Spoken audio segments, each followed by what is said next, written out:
I think that now is the time for people to have more, they should have more visibility at what their competition is doing well, what their competition has created as a new weakness. But that information just has to come out of the salespeople that are frontline. And so best leaders are giving them a vehicle to be able to express that, identify that. Now's the time for sure. Yeah, absolutely. I think so many people have been so focused on just survival or, you know, their internal operational changes and things like that. I think the people that will really make hay in this environment are those that look forward. It's just like, it's like the economy, you know, when the real estate market crashed in 08, 09, if you had cash, you made money, right? Because you went out and bought distressed properties, you know. It's about being prepared for sure. Same mindset here, although it doesn't require cash, it just requires the ability to react and to be busy. You know, so. No, I completely agree. So I'm looking forward to see what you have for us today. All right, well, let's, I guess let's get started. Okay. Since it is 2:01 and we'll have people joining throughout the time here. So, you know, we want to welcome everybody, of course. This is kind of this is a bit of a repeat, or it is a bit of a repeat from what we did last week, but the content's popular, and we're going to do that in our executive leadership series going over the next several months, is to offer these a couple of different times so that people can tune in and see the content and review it and then share it with people that they know that need to see it, right? And so hopefully that's what we've got going on this week with our attendees are out there. Let me introduce to you who will be talking to you here today.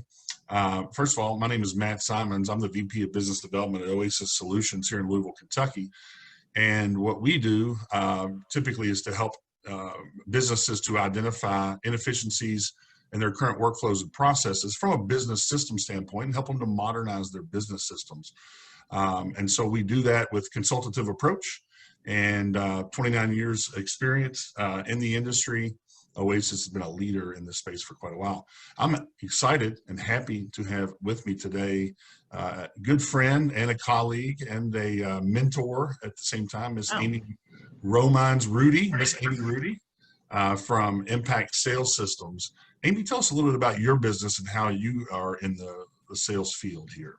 Thanks, Matt, and thanks for that huge compliment. Mentor is that thing that you only get to do a few times in your life, so thank you. I'm Amy Rudy with Impact Sales Systems. So I work with business owners and their sales teams on the behaviors behind selling. And so normally what we're looking at are what are the things that are causing extended sales cycle, what's getting in the way of gaining commitment, and sometimes even, you know, what has to change in this environment to be even more effective.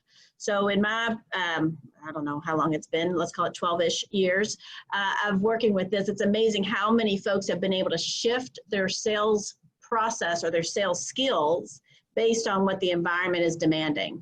And so I'm seeing some amazing pivots out of folks, some tremendous opportunities, but I'm also seeing some folks getting sucked down into a vortex of a lack of production or fear. So thanks for inviting me in to help you today. Yeah, that's what we're trying to do today. We want to make sure that the people that are listening in on our discussion today are prepared to go out and get market share right now. And also to unclog the pipeline is what we're talking about this week. Next week, we're going to talk about winning on the hill and more about how to do it in a call and really to get in there. And we'll talk about sales strategies in a third part. But today, we're talking about unclogging that pipeline, some of those sales strategies that shorten your deals and convert more quickly. And so I want to tell all of our attendees out there that we will have a couple of poll questions that pop up, but we're not going to take live polls today. We're just going to have you think about a couple of things.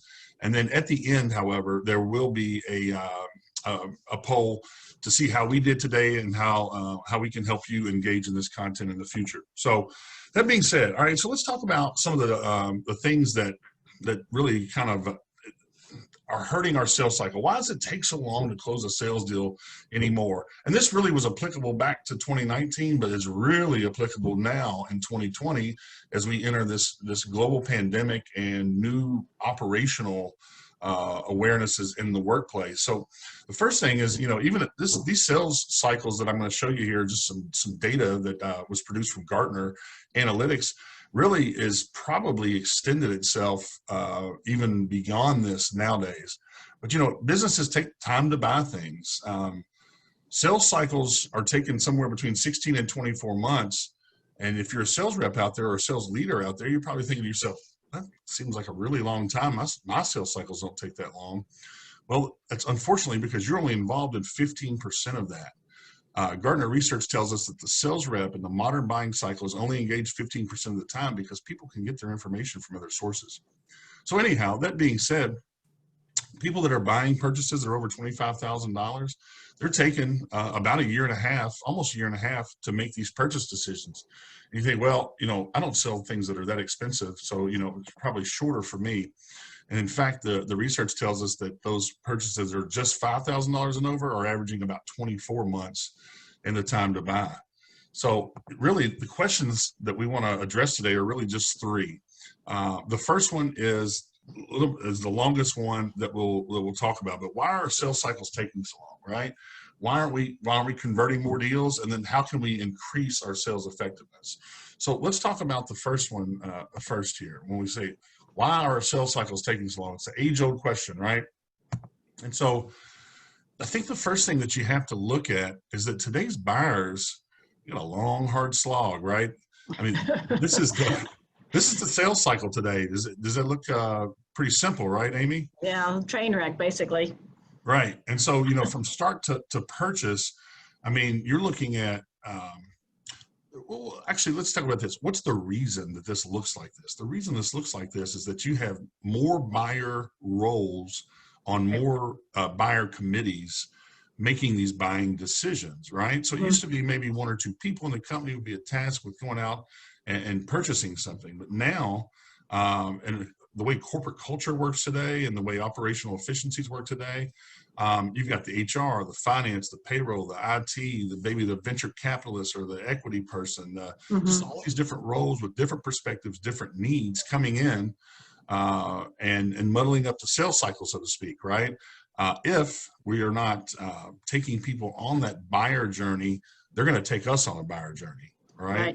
Yeah. I mean, Matt, when I look at this and you think about maybe 120 days ago, everybody pulled a Fred Flintstone and just put their feet straight out of the bottom of the car and everything came to a halt, right? Or at least it felt like it. And so when you shared this with me and you look at the fact that we as salespeople are really only invited in often late into that buying cycle, so much disqualification can happen before a salesperson or an organization even knows they had a candidate in front of them. Right. And the other piece that when you share this with me and we look at the going back and forth and gosh forbid somebody decide that they've got a pet project involved that will disrupt this too. I don't know if that's in the middle of all of this too, but you know, we've all seen those things disrupt. I'm wondering how often the people in the audience have seen that their buyer actually leaves the company or changes roles, which that is do not pass go, do not collect $200. You're basically going to the other end of the board again. So, you know, there's so many things that feel like they're out of our control. I think what you're going to share with us is how much more control we as salespeople and as a sales organization can take in our own buyer's cycle. Yeah, totally. And that's kind of what we're here to do today. But also, you know, because we have less control, our sales and marketing messages have to be so tightly woven that whenever someone goes out and searches for information, whether it's on our website or through third parties or through white papers or downloads, it has to be in sync with what our salespeople are saying as part of what we're talking about today, which helps tie everything in. The biggest time sinks that we see out there, I mean, Amy, this hasn't changed a lot over the years. I mean, these things have been out there for a while, but where we're really losing time in extending those sales cycles is when it comes to business cases, handling objections, demonstrations, and proofs of concept. And the thing that we want to talk about today is how can we get better at leveraging these things to shorten that sales cycle. So I think the one thing that's really important as a foundational part of this topic that we're talking today is that buyers are human beings, right? And buyers frequently take time to repeat tasks. It's not a linear thing where we say, okay, that's completed, and now we're moving to this, and now we're moving to that. That's just not how people work, especially when you have multiple people on buying committees with multiple different motivations. So we're seeing, according to the research here that I've also presented here from Gartner, is that people are taking, between 76 and 80% of the time, they are revisiting their problem identification, right? They're revisiting exploring solutions. They're revisiting their requirements building for the solution, and they're revisiting supplier selection. When buyers do that, that's going to extend your sales cycle, whether you like it or not, and whether you're involved or not, right? That's going to extend your sales cycle greatly. When I think, really for me, it all goes back to that problem identification and leading people to identifying what the real root problem is. Right. So, and that sometimes where the salesperson isn't even involved in that at that stage, right? Right. And if the conversation for the salesperson isn't resonating with the problem as understood, or that true problem that has to be solved, we're probably talking in an area and just adding new inputs, new information that could even be confusing if it's not harnessed. One thing that I learned from you long time ago, or a few years ago, was even in casual conversation, when we're out networking, when people ask me what I do, I don't just say, well, I'm a VP for business development at Oasis Solution. That means nothing to someone that you're talking to, except for that's what my title is. But we talk about the problems that we solve, right? And do they have any of those problems, right? And they opt in or they don't. But when we talk about the problems that we solve as salespeople in the marketplace, then that resonates with people and starts those conversations, right? Yes. So another problem with the sales cycle today is that people are revising their business cases and their short lists all the time. I mean, somewhere between 90 and 97% of the time. So basically always, right? Basically all the time, the business case changes, and there's reasons for that we're not digging into here, but it changes because other roles came in with other needs, and vendor shortlists are changing. And that's, because of the revisitation of the tasks that we were talking about, right? The problem identification, what's our real needs, what's compelling our real reasons budget. have certainly shifted, right? Yeah, absolutely. Internal and external reasons for these things. Yeah, they're always, there's both internal and external reasons. So, our sales cycles are extended sometimes by 2 and 3 months. Cost has always been an objection that's out there, right? I mean, I know. I see you thinking there, but I might have an opinion on that, but I get it. Yeah. But the cost is relative, right? We were just talking about that off the air here. Is that people say, well, no, people aren't spending money now, or I can't spend money now, right? And that may be true, but businesses are spending money every day for things that return investment. That's right. A business that has $101,000 in the bank would spend $100 if you guaranteed them $200 back in 30 days. Right. Or they would certainly spend $20,000 to get rid of a $200,000 problem. Yes, that is correct. Yeah. That's right. And so those business cases are important, which we're going to talk about. I don't want to steal my own thunder, right? Risk aversion, obviously is another huge piece of the pie that are, a part of overcoming objections. You got to be able to overcome how implementing a new ERP system, right, or a new CRM system is going to, you're going to avert that risk, or changing a manufacturing piece of equipment, or installing a new piece of software into a healthcare environment, for example, something to that nature. You've got to mitigate that risk. And then obviously other types of objections that we see out there, compliance concerns, the complexity of the change management, but also the complexity of the solution itself and rolling that out. And then my biggest one that, I've seen recently and I've seen over the years, and it can be a big, smack in the face when you forget to ask this question is, does your project or the problem that you're solving conflict with other planning projects? Is it budget, timing, resources, et cetera, that are committed to other things besides solving your problem, right? So some action items here, I think that can really help with some of these time stalls that are in the sales process. from the very first sales meeting, our sales reps have to be able to identify the potential business impact that our solution solves, right? And I think the better way to say that is identify the problem that the buyer has and how your engagement, your solution that you provide can impact the organization. You got to be able to size that, to document that. That's the hardest part. Amy, talk a little bit about that. I know you really do a really good job of helping people identify the impact of their problem. Sure, thanks, Matt. Heck, the name of my company says it for me, Impact Sales Systems. But you know, people don't change because of their problem. That tends to be a surface issue. They change because of the impact of their problem. Does that make sense? So sometimes the problem is something they've learned to live with, or they've built some systems around it, or maybe it's just gotten built into their business, and so they don't necessarily notice that as much. It's up to us as salespeople to uncover, help them discover more things about the problem. But ultimately, at the end of the day, how does that problem impact the business, its revenue, its margins, their customers' experience? They will be more likely to change because of the impact of their problem than they would for the problem itself. They just might need our help to discover what that impact is. And so from the very first call, the salesperson has to be able to uncover that, right? If you don't uncover that business case opportunity in the very first call, then you're spinning your wheels, right? And you're trying to convince somebody to do something.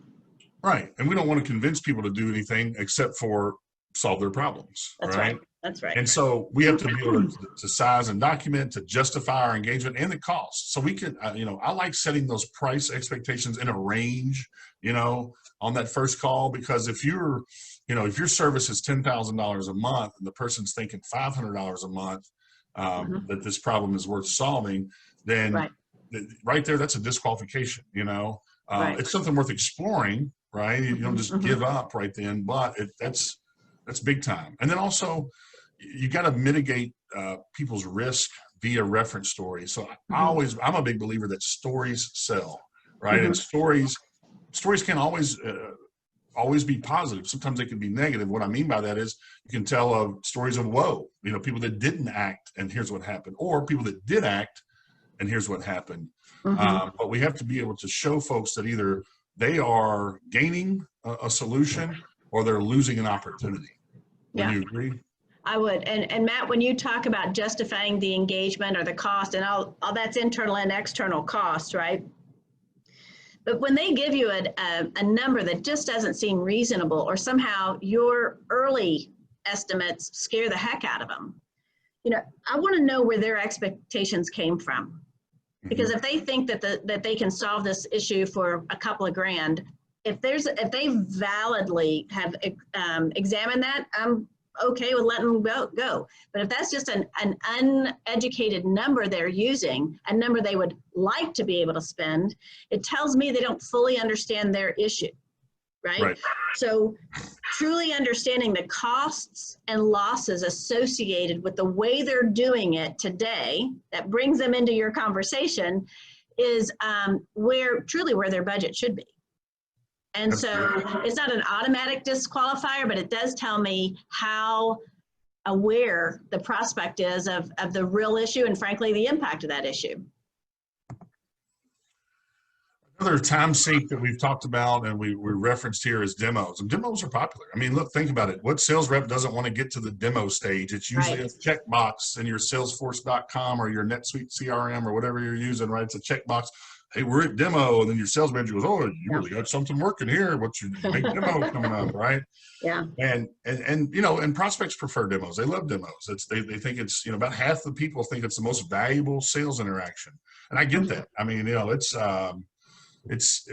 big, but you know what? Demos are big with tire kickers too, right? And so demos are a time suck. And so I don't know about you, but you know, our demo is 2 hours, 2.5 hours. When we really do an executive briefing and we get in there, it's 2.5 hours.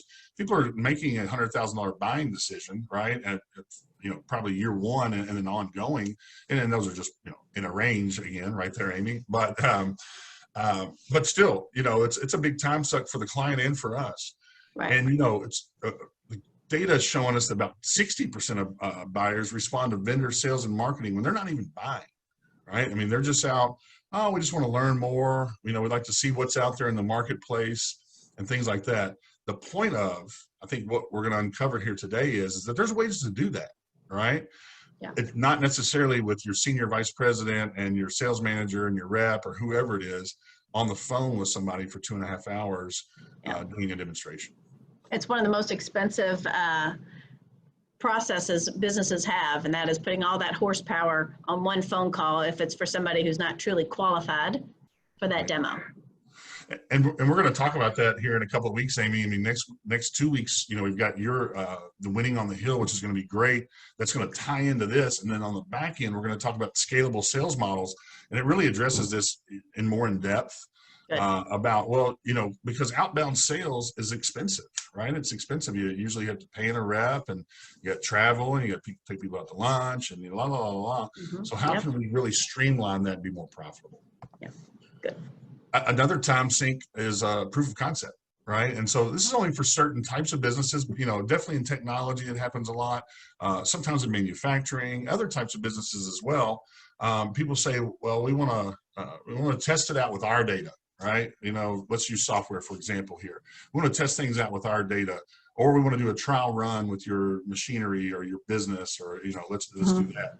But we're going to use technology in this one, though. So you kind of see here, you know, client wants to test it, you get their data, the data is incomplete, or it's insufficient, or doesn't work, or it's not formatted correctly, and then you got to wait to get the data, and then the client's got to get the technician or the tech guy to get it and work on it in the way you said, and then you go live, and then your client's waiting to finish testing, and you check in with them 2 weeks like they said, oh, you know what, we haven't really got in there yet, and things like that. So these proof of concepts can be, you know, a big time sink, and really to eliminate a few of these steps and to set some guideposts in the beginning is one way to shorten these proof of concepts and take some of that time out of your sales cycle. You know, as we're seeing here, this is just a proof of concept success story, kind of an anonymous company here, not the permission to use their name, but to use their story, is that they created a pre-configured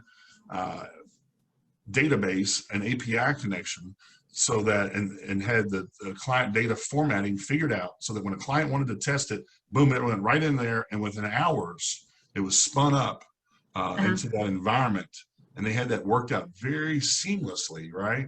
So that they could get people into that proof of concept stage a lot faster from a technological standpoint.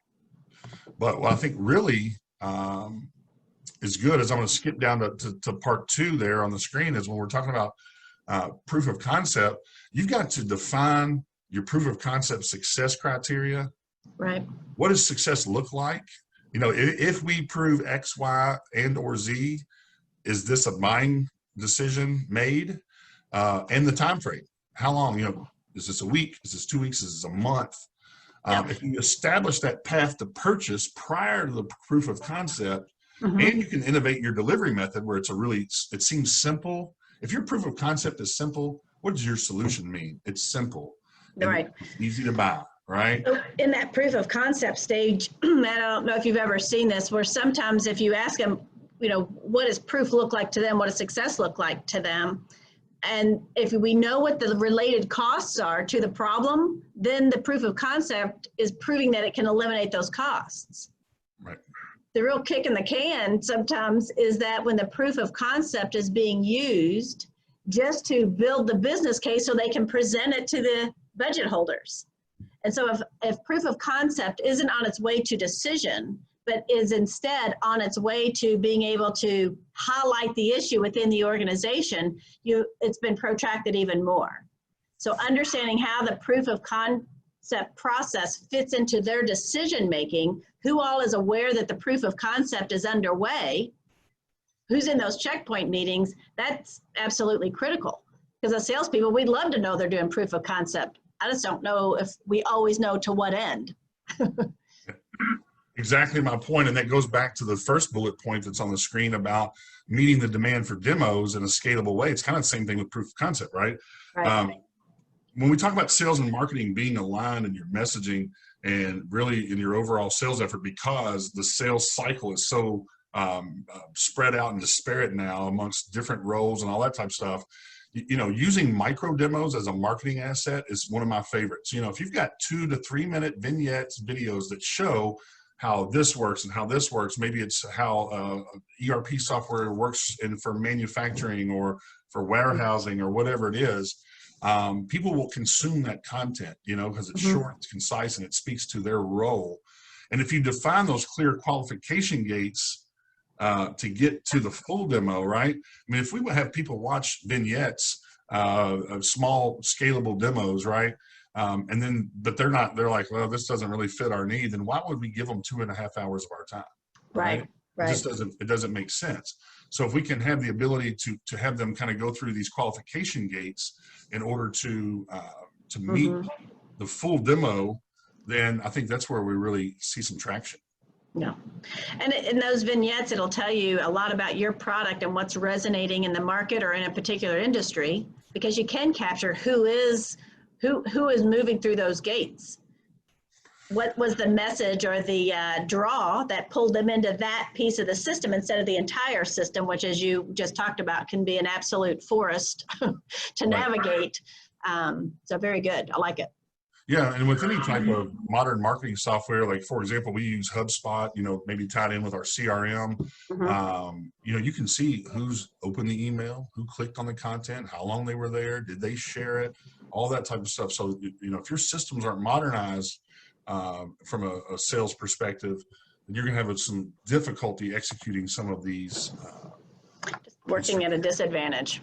So we're not doing a live poll today, like where you're going to answer this. I just want you to think about this. Those that are on our line with us today, why do you feel your deals get stuck? Right? Let me ask you that. Why do you think your deals get stuck? Is it inaccurate qualification? Is it budgetary concerns, lack of differentiation from the competition? Perhaps it's weak messaging or presentations, or competing priorities with the client organization. These are all things that are stalling our deals out there. We're going to talk more about some of those right now. So, we want to just kind of convert to why aren't we converting more deals, right? So we know why a sales cycle takes so long. It's because it just, people are all over the place in many cases. And perhaps we're not doing a good job of leading them through these qualification gates. But some of the key factors that Gartner tells us that reduce these sales conversions is qualification, and conversely, and as equally important, disqualification quickly, right? And then when you get involved in the sales cycle, weak messaging. Right? Or weak messaging before you even get involved as a sales rep, because people are consuming your messages before they even talk to you. And so weak messaging can eliminate you. And then if your value proposition is not strong, either early or some point in the sales cycle, people buy value, as we mentioned, right? They'll cut a check to mitigate a problem of equal or greater value. So let's talk about some of those flawed qualifications. And unfortunately, it's just some of these things are still present in the marketplace, but you got to look at it a little bit deeper, right? It used to be all about budget, is it in the budget? Authority, does my person have the authority? Do they need it? What's their time frame and what's their urgency? And so that's all good, but anymore, budget can be irrelevant, as we mentioned. If they want to spend $20,000, but you cost $40,000, but you're solving a $400,000 problem, it's irrelevant, right? Authority has been diffused. I think, this slide kind of came from late 19, early 20, but now even more, right? Think about how operational, a lot of people have tightened operations. The role that you typically talk to might not have the authority, right? As you mentioned, to make those decisions. Are you seeing that in the marketplace? Absolutely. People, again, the idea of tightening a budget, people's authority to spend, or at least their perceived authority to spend, has been removed. And so they feel like they can't do anything. They haven't been given clear enough direction on what problems are getting solved in the organization, and salespeople are not getting in front of the problem as opposed to they're presenting a solution. So businesses have never had more pressure to solve problems and solve them quickly as they have in the current environment.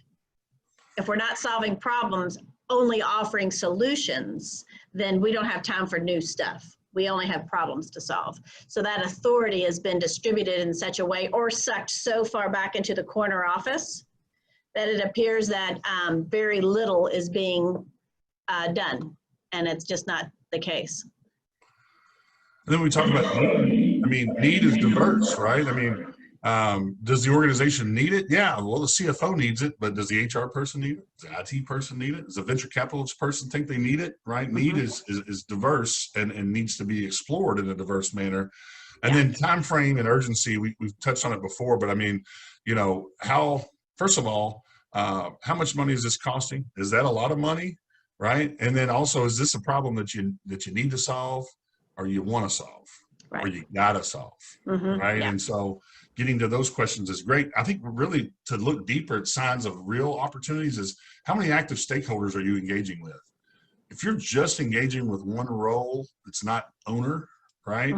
Or even on the flip side of that, you can be engaging with the owner, but you don't have the buy-in of the other active stakeholders, right? So I mean, it can go both ways, but how many stakeholders are you involved with, and how many people have come to the table and said, yeah, this is a problem for me too, and here's why, or here's how it affects me, or here's my concern with making a change. I think also too, the pattern of their content consumption. If you don't have a system in place or the ability to track how they're consuming content from you, that you're providing them along the buyer journey, then you're really shooting in the dark. I mean, in many ways. And then, you know, their cause for change. I mean, we've kind of, I don't want to say we've beat that dead horse a few times here, but I mean, what is that cause for change, right? Well, it's likely shifted. The compelling reason for people to buy, it's still there. You can't focus on that enough, Matt, because it has shifted and it's different for different buyers, right? So if their compelling reason to change has moved, and our solution still solves, we have to be in front of their current compelling reason because the other one has been put on the shelf. The other piece that is buried in here, but maybe not a bullet point yet, and that is that if you know more about how your competition is performing, or in fact, what new weaknesses they're presenting during this period, that's another real opportunity, sign of an opportunity. Is that if you know that a competitor has cut back so deeply that they're starting to underserve their customer base, and you get a hint of that out of one of their customers, you get a pretty good sense, a good amount of their customer base is available to go get. So. Yeah. Well, and I think too, if you talk about cause for change, do you think the cause for change has changed in the healthcare industry in the last 6 months? Oh my gosh, right. Or supply chain industry in the last 6 months? The logistics, some types of manufacturing.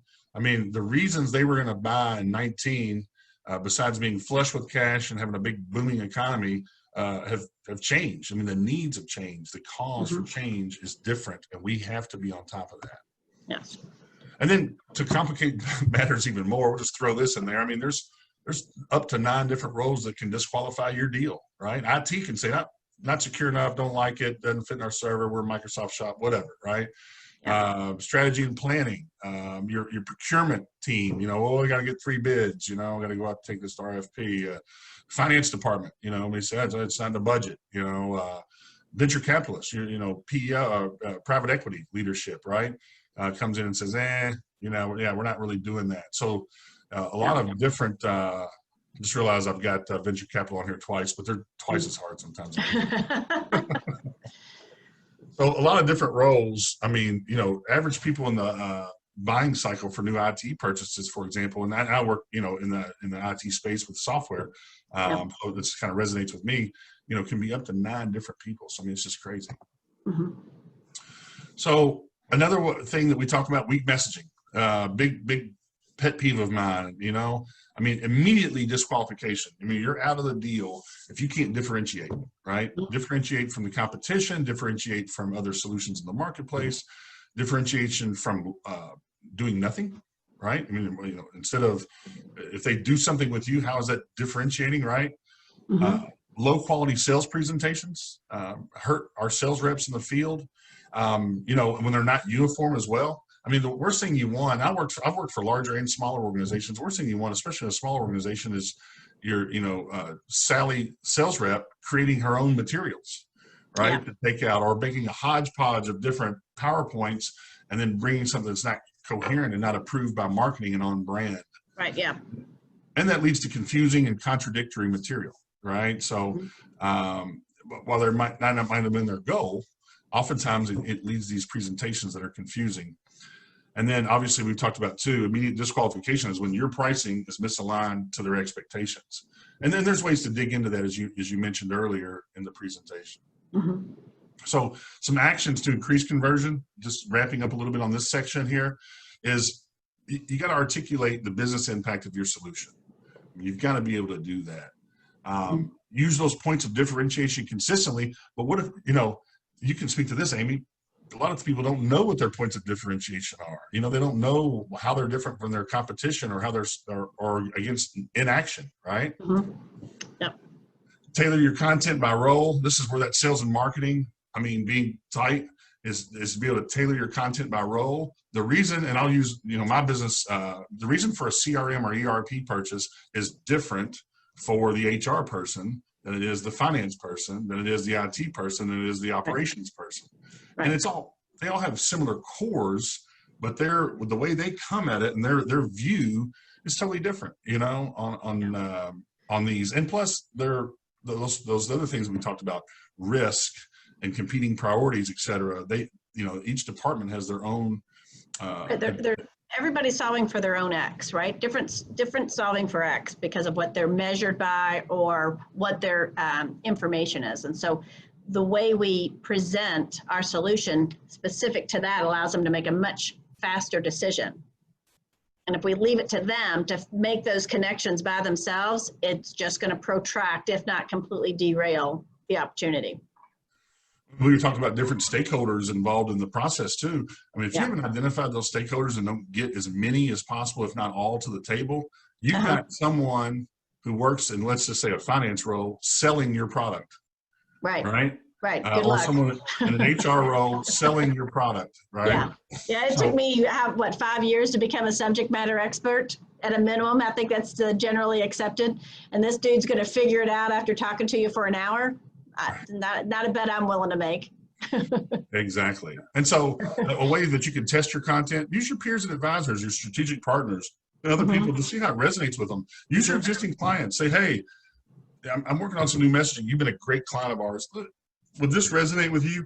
And typically, if you ask people for a favor and less than 30 minutes of their time, they're going to help you out, right? Yeah, that's right. Yeah, I could use your help. It rarely is met with, and if you do get resistance, you got a bigger problem than you thought. So another reason to fix that.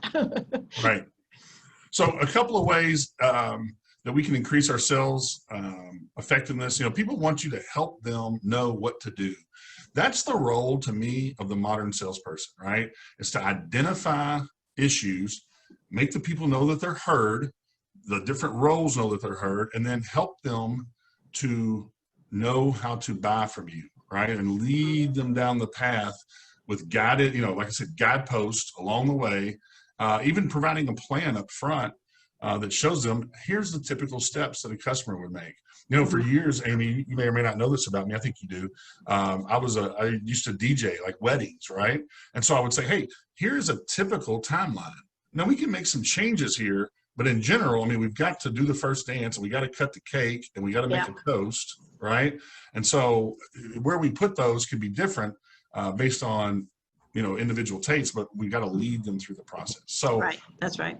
If you can make clear recommendations to provide focus and try not to react with multiple scenarios, alternatives, and information. The paralysis by analysis, we've all, I think, heard that before. If the sales rep is not necessarily encouraging that, but inadvertently encouraging that by offering too many scenarios, that's the difference in a sales engineer, a good sales engineer, and a salesperson. A sales engineer has all the information, can come up with all the scenarios in the world. The salesperson helps boil that down and keep focus on where we're going, right? So, Matt, the bow on this piece for me, and I'd love to get your opinion on it, is that when I can present to you my recommended solution, based on the fact that you told me you were having this issue and you were having this issue, you felt like it was interrupting production at this kind of frequency, and at the end of the day, there were somewhere around 5 zeros on the back of the problem. Therefore, I'm recommending this to eliminate that issue. Do you think it eliminates it? Right? If we're presenting a solution and we can't tie it back directly to the problems they've told us about, I think we're premature. Yeah. Yeah, we are. And I think that's, you know, mostly sales leaders and CEOs and owners I see on the call today. And that's a problem where a lot of our salespeople struggle is they want to get through that sales process so much Right. that they're just saying, this is what we do. I hope it affects you, you know, Right. instead of really drawing out and being consultative. Well, and sometimes as sales leaders and owners of companies, I find that they don't always equip their salespeople to truly understand the business case behind what they're selling. They equip them on feature and benefit product knowledge, but they may not have helped them truly understand the impact that the company has and the product has on their customers' way they operate their business, the cost to operate their business, their ability to generate revenue. So it's putting a salesperson, I think, at a tremendous disadvantage to not understand that piece. And as leaders, I think we owe it to them. You know, just real quick on this slide, you know, this is something that, you know, I've seen out in the marketplace, but buyer enablement. You know, you may have heard of sales enablement. Sales enablement is enabling your salespeople from training all the way to doing their deals to know what content to use, when, and why. Because buyer enablement, same thing. Provide customers with that guidance, you know, like kind of at different moments of the purchase cycle. So when you're exploring, consider this, right? When you are, you know, looking at the demos, consider that. And when it's a buying decision, here's some long-term, perhaps, you know, ramifications, et cetera. So maybe some how to buy, you know, how to buy great software, how to implement a new manufacturing piece, right, et cetera. And then give them those templates and tools along the way. That what it does is it helps to reinforce their decision, right? If they, especially if you can get it from a third party. I mean, it doesn't want to say Amy Rudy recommends this to buy Amy Rudy's product, right? Yeah, right. But when it says, you know, XYZ organization says this is a best practice, and that's what we do, right? Yeah. I really like that. Yeah. That's a pretty impressive number, that 2.6%, 2.5 times more likely to convert a deal. You have to believe that there's time getting carved out along with that increase in conversion. And as I mentioned, we're not doing live polls today, but think about this. What missing piece is causing your pipeline to clog, right? That's what we're talking about. So is it, you know, do you not have an effective CRM deployment? And Kylie, don't get me started on this because this is what I do, right? But, you know, people deploy, they say, well, we need a CRM. We're going to deploy CRM. We're going to do all the stuff that does out of the box. We're going to do this. We're going to do that. Instead of customizing the CRM to how it works. And you talked about that a little bit last time. I thought that was a pretty impressive. Tell me a little bit more about your opinion on that. So the challenge in some CRMs, especially if they're just being plopped straight out of the box, they're not designed around what the business, how the business operates or its sales process. So knowing which elements to capture as part of what tells you that you've got a qualified deal moving through, I would want to know, you know, what are those milestones? It's not just whether we ran a demo, but what was the return on investment that was calculated, and capture that. And so an effective deployment means people understand how to operate it and why we operate that way. And a quick example, I think this is what we talked about the last time, Matt, was that sometimes when there's a critical or a major event that happens in a customer or in a prospect, they buy a company, C-suite person moves on, they have a tremendous downsizing, or they're hiring, you know, 20% staff to catch up. That those major events, if captured by a salesperson, they get buried in a comment somewhere, which means you pretty much have to be looking at that customer record to know that that occurred. And so you know, if you've really thought through that, you could build its own type of activity, major client event. And then I can run a report, tell me what's going on in our customer base, what are all the major client events happening, or they lost their supplier, who's that competitor, so we can go capture that opportunity. So how information is stored in the CRM is so critical, and that's decided day one, not post-installation. Right. So that's key. I hope that helps. Perhaps it's a sales enablement platform, and you know, you don't necessarily have to have, depending on the size of organization, a sales enablement platform, meaning playbooks to tell reps when to use what. Typically, at this time of the deal, one of these three pieces is used. That's what those sales enablement platforms are. but at least have a strategy around that. Have some playbooks built out and encourage and help the salespeople via training to know what content from marketing to use when in the sales cycle. You don't send a closing document after the first call, right? Yeah. Yep. And so, and unfortunately, so many times our street level salespeople don't know that.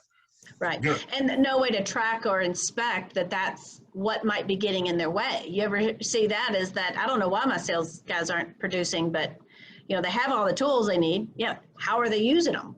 Yeah. And so I think that that's key. Good. Well, I don't take my shotgun out to dig a hole, and I don't take my backhoe to a gunfight, Yeah. So it's I've got all the tools, so got them all. That's right.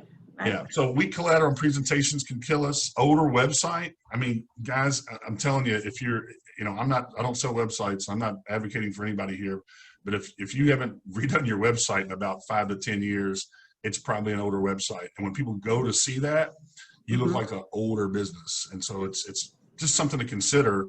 And I'm a big believer in that because that's how I consume. If I go to a website and it looks like it was built in 2006, I'm like, Yeah.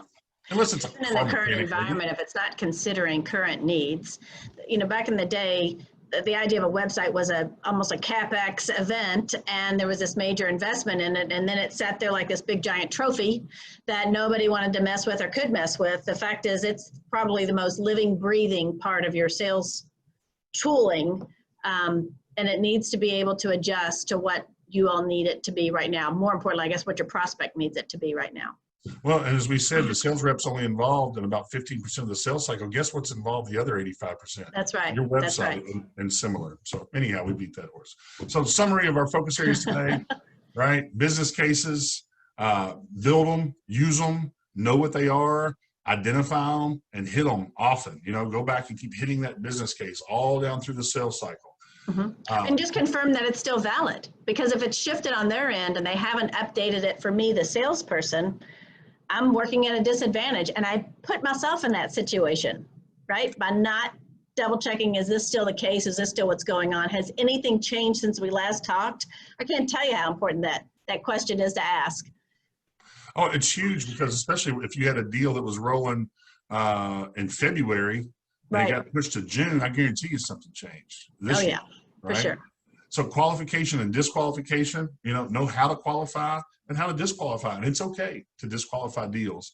How to handle your objections. Each industry's got different objections, but there's got to be some playbook advice there on how to handle those common objections. You've got to see the same objections or same types of objections in your business typically, right? When do we give out demos and proof of concepts? Do we make people go through some qualification gates in order to get to those particular sales sinks, as we call them? And then Can I ask you a quick question on that one, Matt? Sure. How often have you seen someone's ability to tell you these 4 things actually qualify a demo? This piece of information, knowing this number, understanding this time frame, right? What's the criteria, specific, not my gut tells me it's time, but actual criteria that if debriefed, a business knows why they're spending all that money on the demo. What's the specific criteria that qualifies for that investment? It's not that we're trying to push off doing a demo. We want to make sure that the heavy lifting has been done before the demo is set. So yeah, good. Yeah, no, I think that like here at Oasis, for example, I think Aaron Rosenberg's done a good job of saying, hey, if it's going to be in this revenue range, have a desire to modernize processes and systems to a cloud-based environment. And there's like 3 or 4 of these checkpoints that we use to know that if they hit 3 of the 4, it's good to move forward. But if they don't, just like a call we were on earlier, looked a nice man and was interested in doing exploring some options, but right off the bat, they had the revenue, they didn't have the desire to modernize or move to a cloud-based system. They didn't have, so it's just like, hey, nice to meet you, and we continue doing, whatever business we do with you, and that's okay. Yeah. And if things change, and the only reason you would want to talk to me is if this, and this start creeping into your business, I'm okay with planting a seed. They'll notice that big stick in the road at some point. Exactly. So finally, the recommendations around those subject areas: clearly articulate your business impact. that can save you a ton of time. And that's not just in the sales call, that's on your website, right? I mean, it's on your outbound materials. What part of the business do we impact, and tell stories about how it's affected others, right? Yeah. So you got to improve your overall messaging. It's got to be concise, tailored, and to the role, and differentiated in scenario and role as well, so that it resonates when you meet somebody where they are, right? Yep. Update your methods for qualifying and progressing those opportunities, the qualification gates we just talked about. Manage those demos and points, proof of concept strategically. That can save you a ton of time, especially if you set criterias and standards, like if the demo or proof of concept shows this, is that success, and in what time frame. And finally, employee prescriptive selling, buyer enablement, and all the new technology that you can, so you know what type of content people are consuming, and if they're moving down the journey with you, or if you're moving down the journey and they're just sitting in the station. Yeah.